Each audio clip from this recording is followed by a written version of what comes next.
This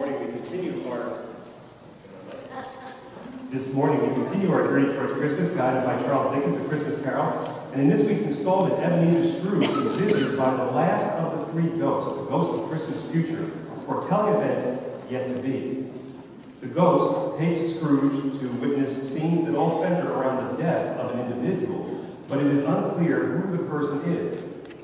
First, Scrooge is shown some businessmen, colleagues of the deceased, who aren't upset by the man's passing. In fact, they're not going to his funeral unless food is being served. Next, we see a young couple who's actually happy that the man has died, for they owe him money. Now, Scrooge is brought to the seedy side of town, where a pawnbroker is visited by a maid, a laundress, and an undertaker, acquaintances of the deceased, all of whom are hoping to profit from his demise.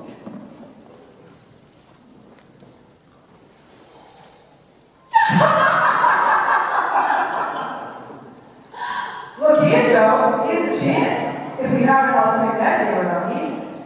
You couldn't have been in a better place. We're all suited to our calling. We're well matched. What odds, then? What odds? Every person has a right to take care of themselves. He always did. Very true. I mean, who's the worst for the loss of a few things like these? Not a dead man, I suppose. If he wanted to keep them after he was dead, wicked old Scrooge, he'd have had somebody to look after him when he was struck with death, instead of lying and gasping at his last day, alone by himself. It's a judgment on him. That's the truest word that ever was spoken. I wish it was a little heavier judgment. And it should have been. You may depend upon it. If I could have laid my hands on anything else. We know pretty well that we were helping ourselves before we met here. It's no sin. Open bundles, Joe. Let us begin with the smallest and work our way.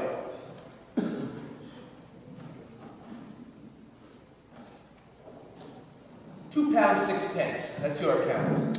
And I wouldn't give another 6p if I were to be boiled alive for not doing so. Who's next?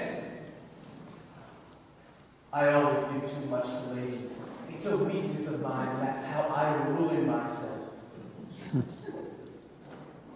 £3, 2p. That's your account. And if you ask me for another penny, I would deny it for being so little. And now my turn, Joe.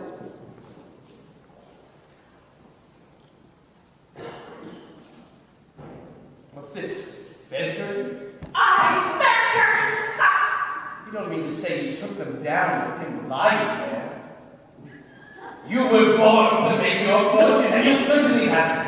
I certainly shan't hold my hand when I can get anything in it by reaching out. For the sake of such a man as he was, I promise you. His blankets. Whose else's do you think? He isn't likely to take hold without him, I dare say. I hope he didn't die in Kent. Don't be afraid of that. I ain't so fond of his company that I loiter about him for such things. He did. You may look through that shirt until your eyes ache. But you won't find a hole in it. It's the best you had to find them, too. They were wasted if it wasn't for me. What do you call wasting them? By putting it on him to be married, to be sure. Somebody was fool enough to do it. But I took off him.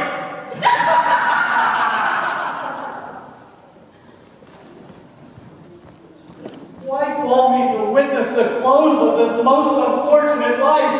Merciful heaven, who is this? Kind spirit, before I draw nearer to that stone to which you point, answer me one question. Are all of these shadows of the things that will be, or are they only shadows of the things that might be? Am I the man?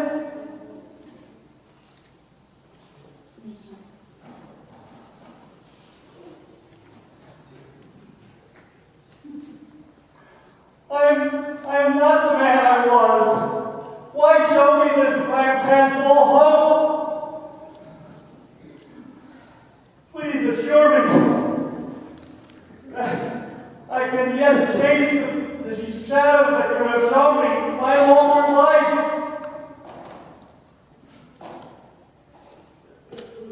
I will honor Christmas in my heart and keep it all the year long. I will live in the past, the present, and the future. Oh, tell me, please, that I may wipe out the writing